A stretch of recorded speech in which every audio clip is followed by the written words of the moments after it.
Hamas claims it accepts parts of Trump's 20-point Gaza proposal. Sounds like a breakthrough. But here is the question. Which parts? And what are they refusing? Because what is being left out might decide life or death in Gaza and shifts US foreign policy forever.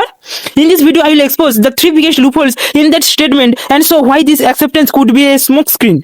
If you want to know how Trump, Hamas, Israel and the USA are all playing chess, keep watching. What Trump's 20-point plan demands? Immediate ceasefire. Second, exchange of captives. And number 3, transitional government. And number 4, disarmament of Hamas. But on this behalf, Hamas published response. They agreed to portions, especially exchange captives, releasing occupation captives according to the formula. But significant parts remain unresolved. Example, disarmament of control over Gaza. Role of Board of Peace with Tony Blair. But so they say we accept parts, but what if those parts are carefully chosen to leave Hamas power intact? And what if the strings they reject are the ones that truly matter?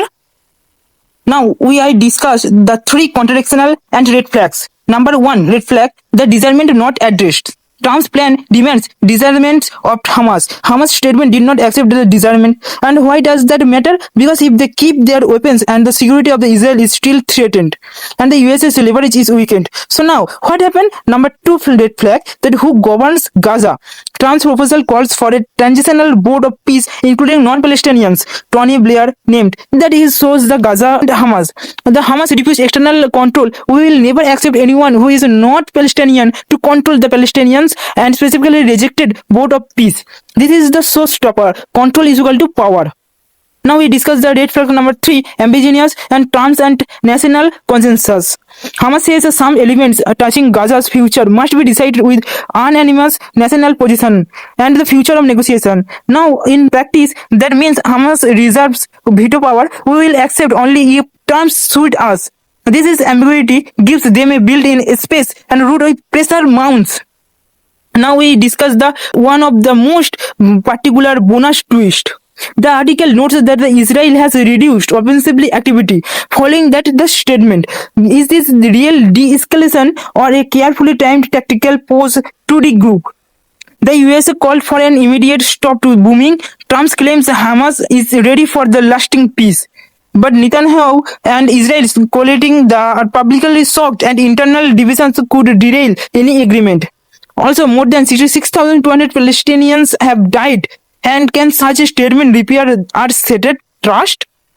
What this means, USA and global implications for USA credibility. If the USA backs a plan that lacks enforcement, critics will say it is boosting a weak peace. USA may be painted as a naive or a complicated in enabling harm for Israel Netanyahu's government. Netanyahu coalitions may work at the consensus, especially around stopping bombing or external constraints, domestic backlash from families of captives or headliners. For Palestinians and Gaza, if Hamas retains control and harms every day, civilians may see no real change. Reconstruction, government's aid distribution all hang in balance. On other world stage, if negotiation fail despite this apparent evidence, blame narratives will range. Who gets villainized?